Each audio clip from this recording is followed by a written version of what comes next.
Salut à tous et bienvenue pour ce nouveau numéro de Réservoir, le magazine sur l'équipe réserve de l'Olympique de Marseille qui évolue en National 2 cette saison et qui a fait un bon résultat à Carnoux. C'était samedi dernier, un match nul, un partout contre Monaco.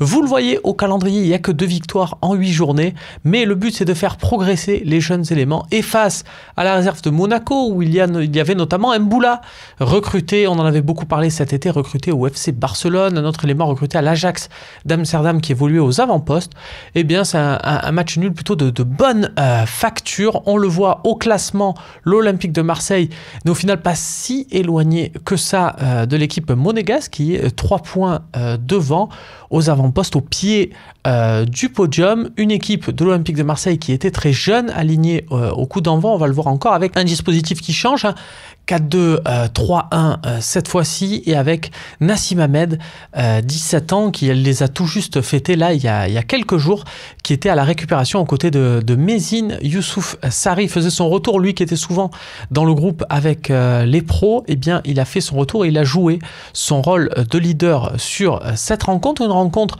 où l'Olympique de Marseille a égalisé et aurait même pu l'emporter en fin de match avec l'expulsion du gardien monégasque, mais c'est un bon point de prix avec surtout un changement à la mi-temps ou après une première période où l'OM a peut-être un peu trop respecté son adversaire. David Le Frappeur a opéré quelques petits changements. Il nous l'expliquait après la rencontre, ce qui s'est passé dans le vestiaire à la mi-temps.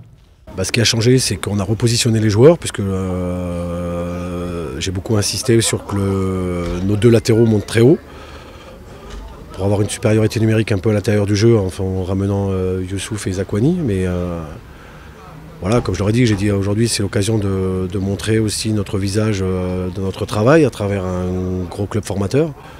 Voilà, je dis, si on en prend 5, on en prend 5. Voilà, c'était pas le problème. Voilà, les joueurs ont bien répondu présent. Ils ont surtout été cohérents, même si je trouve qu'on a eu encore un peu trop de déchets techniques et qu'on manque encore d'efficacité. Ouais. Ça, c'est problématique. Ouais. Donc, je vous le disais, Monaco a terminé à 10 après l'expulsion de son gardien suite à un duel avec Gent Dinaj, mais c'était aussi le cas de l'Olympique de Marseille quelques minutes avant, puisque Lucas Perrin s'était fait expulser. Son entraîneur a tenu à lui rendre hommage, tout comme à Ismail Adou et à Nassim Hamed qui n'avaient pas pu s'entraîner de la semaine. Leur entraîneur l'a bien sûr souligné. Les satisfactions, c'est vrai que depuis le début, Lucas avance bien, même s'il était puni par un carton rouge injuste à mon goût, mais bon. Voilà, Lucas avance bien, Lucas fait un match solide. Globalement, c'est pas mal, on essaye de retrouver des passes à l'intérieur du jeu, de jouer combiné, mais c'est aussi très difficile parce qu'il y a Isma qui était un petit peu malade avant le match, et puis et le petit Nassim qui s'est pas entraîné pendant 5 jours aussi parce qu'il y a une gastro, donc voilà, je trouve que c'est... Voilà, globalement, ça reste un bon match de notre part, même si on est en droit d'attendre beaucoup plus. Mais bon, c'est normal, on est exigeant. Les joueurs s'entraînent tous les jours pour progresser. Je trouve que ce soir, on a montré un beau visage de notre club.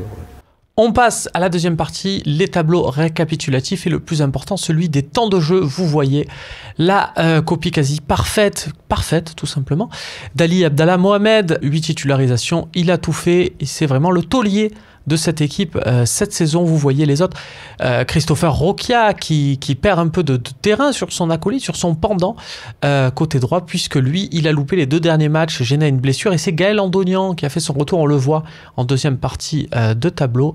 Voilà l'international arménien qui est 14e au classement, qui a joué donc les 2 derniers matchs. On voit que Sacha Marazovic fera son retour prochainement, lui qui est dans le queue de classement du temps de jeu. Au niveau des buteurs, Dinaj, Adou, voilà Adou qui a égalisé suite à une bonne percée de Youssouf Sarri sur le côté. Il a récupéré un ballon qui traînait dans la surface. On se quitte donc avec les 3 meilleurs joueurs.